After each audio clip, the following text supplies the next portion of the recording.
নমস্কার বন্ধুরা, food lover চ্যানেলে সবাইকে স্বাগত জানাই।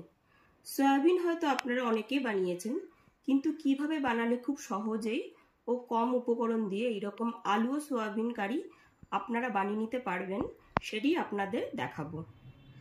তাহলে চলুন দেখে নেওয়া যায় আজকে এই রেসিপিটি, আলু ও সয়াবিন কারি। আলু সয়াবিন কারি বানানোর জন্য এখানে একটা বাটিতে 150 গ্রাম পরিমাণ সয়াবিন নিয়েছি। আপনারা আপনাদের ইচ্ছে মতো পরিমাণ সয়াবিনটা নিতে পারেন। প্রথমে একটা পাত্র নিয়ে নিয়েছি, তাতে দিয়ে দিলাম কিছুটা পরিমাণ জল। গ্যাসের ফ্লেমটা অন করে জলটাকে গরম হতে দিয়েছি, তাতে দিয়ে দিলাম সয়াবিনগুলো।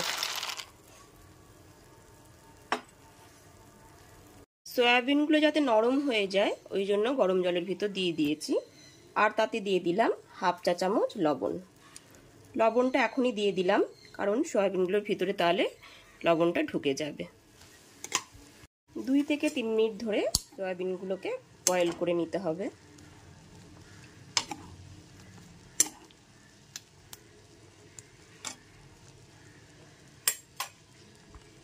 দু থেকে 3 মিনিট পরে সয়াবিনগুলো যখন একটু বড় হয়ে যাবে, দেখতেই পাচ্ছেন সয়াবিনগুলো একটু বড় আকার হয়ে গেছে,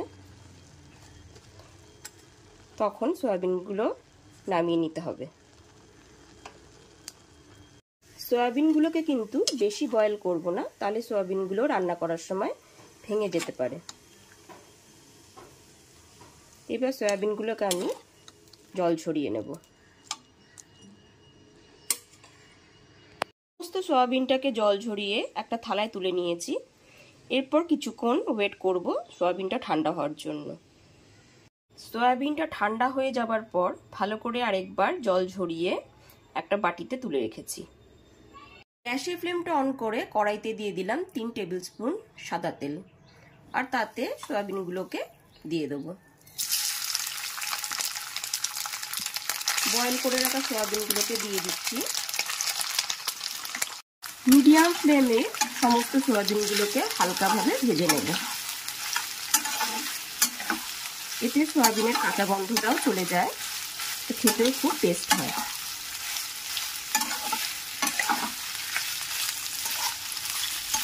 সয়াবিনগুলো এরকম হালকা লাল হয়ে আসলে পরে সয়াবিনগুলো একটা বাটিতে তুলে নেব।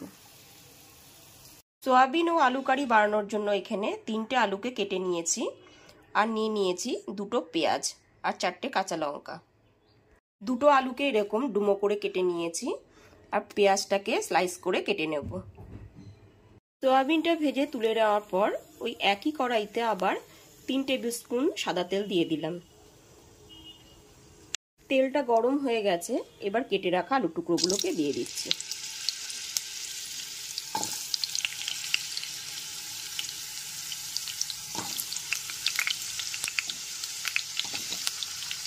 গ্যাসের ফ্লেমটা হাইতে করে ভালো করে আলু টুকরোগুলো ভেজে নেব। আর দিয়ে দিলাম হাফ চা চামচ লবণ, আর হলুদ গুঁড়ো দিয়ে দিলাম হাফ চা চামচ।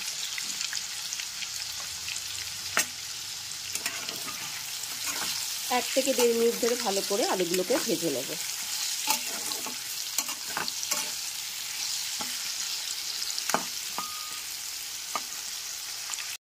দু থেকে 3 মিনিট ধরে গ্যাসের ফ্লেমটা মিডিয়ামে রেখে আলুগুলোকে এরকম লাল করে ভেজে নিতে হবে।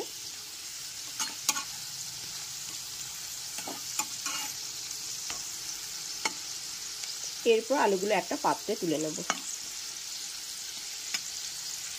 কড়ার ওই একই তেলের মধ্যে দিয়ে দেব হাফ চা চামচ জিরে,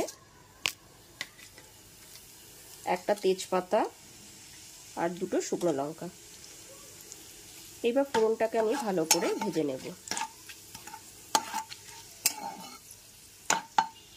গোটা জিরে, শুকনো লঙ্কা, তেজপাতাটা ভালো করে ভেজে নেব।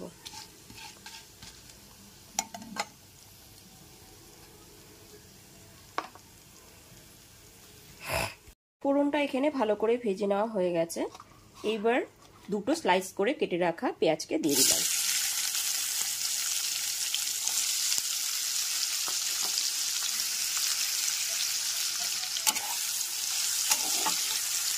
পেঁয়াজগুলো ভালো করে মিডিয়াম ফ্লেমে ভেজে নেব।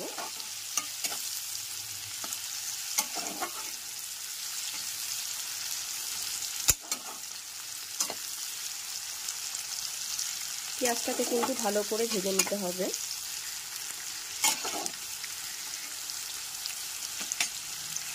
2 থেকে 3 মিনিট ধরে পেঁয়াজটাকে হালকা লাল করে ভেজে নিয়েছি।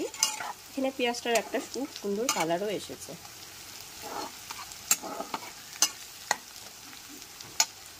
এরপর আদা রসুনের পেস্টটা দিয়ে দিলাম। এখানে 6-7টা রসুনের কোয়া আর 1.5 ইঞ্চ আদাকে পেস্ট করে নিয়েছি। যতক্ষণ না পর্যন্ত আদা রসুনের কাঁচা গন্ধটা চলে যায় ততক্ষণ পর্যন্ত পেঁয়াজের সাথে ভালো করে কষিয়ে নিতে হবে।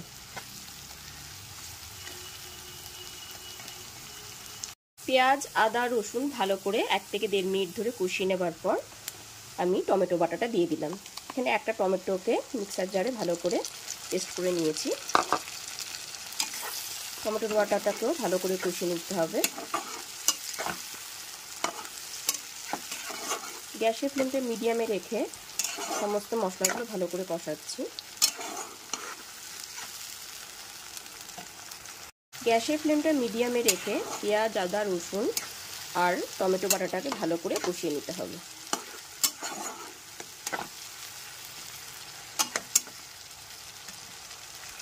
এরপরে এর মধ্যে দিয়ে দেবো 3-4টে কাঁচা লঙ্কা। কাঁচা লঙ্কাটাকে আমি কুচো করে দিয়ে দিয়েছি। এরপরে এর মধ্যে দিয়ে দিলাম স্বাদমতো লবণ।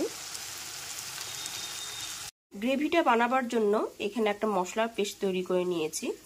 এখানে দিয়ে দিয়েছি 1 চা চামচ জিরের গুঁড়ো, 1.5 চা চামচ কাশ্মীরি লঙ্কার গুঁড়ো, 1/2 চা চামচ হলুদ গুঁড়ো আর সামান্য পরিমাণ লবণ আর অল্প একটু জল দিয়ে নিয়েছি।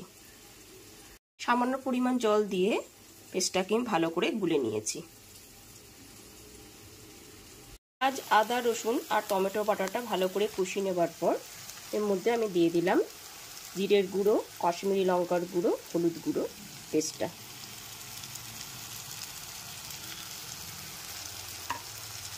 গ্যাসের ফ্লেমটা মিডিয়ামে রেখে ভালো করে কষিয়ে নিতে হবে মশলাটা।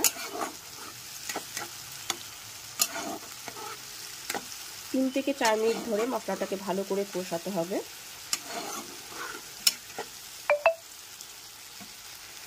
3 থেকে 4 মিনিট ধরে গ্যাসের ফ্লেমটা মিডিয়ামে রেখে ভালো করে মশলাটাকে কষিয়ে নিতে হবে। মশলাটা যত বেশি কষানো হবে রান্নার স্বাদও তত বেশি ভালো হবে।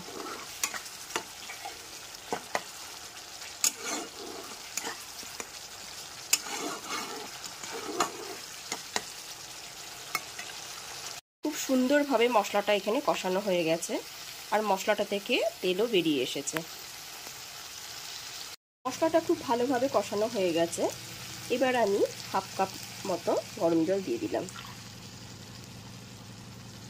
আপনারা যতটা পরিমাণে গ্রেভি রাখবেন ঠিক ততটা পরিমাণই জল দেবেন। গরম জলটা দিয়ে কিছুক্ষণ ফুটিয়ে নেবার পর এবার আলুগুলো দিয়ে দিচ্ছি। সমস্ত আলুগুলোকে দিয়ে দিচ্ছি। ভেজে রাখা আলুগুলো আমি দিয়ে দিলাম সব।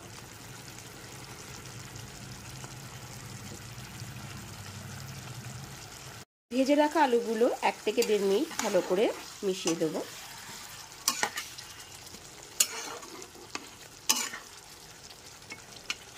এরপর সয়াবিনগুলোকে দিয়ে দিতে হবে। ভেজে রাখা সয়াবিনগুলো সব দিয়ে দেবো।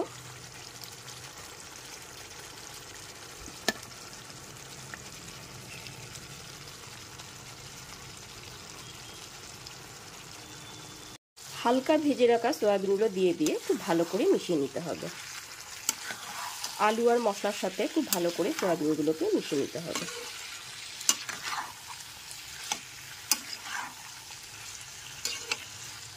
গ্যাসের ফ্লেমটা মিডিয়ামে রেখে খুব ভালো করে মিশিয়ে নিতে হবে 1 থেকে 1.5 মিনিট ধরে।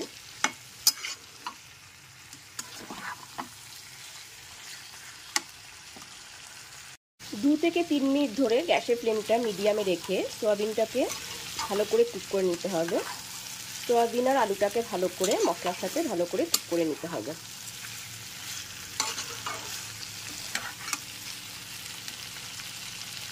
এরপরে হাফ কাপ মতো গরম জল দিয়ে দিলাম।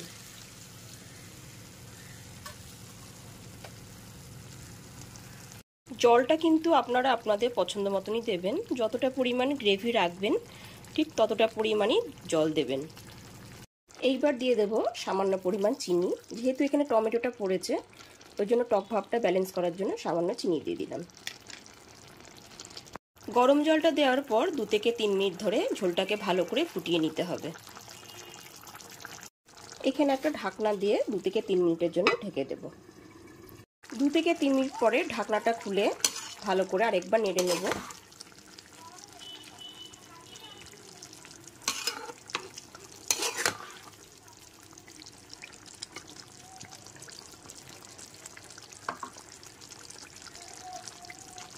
এরপর ওপর দিয়ে গরম মশলা গুঁড়ো ছড়িয়ে দিলাম।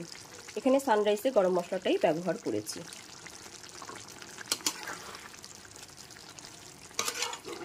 গরম মশলাটা ভালো করে মিশিয়ে নেব।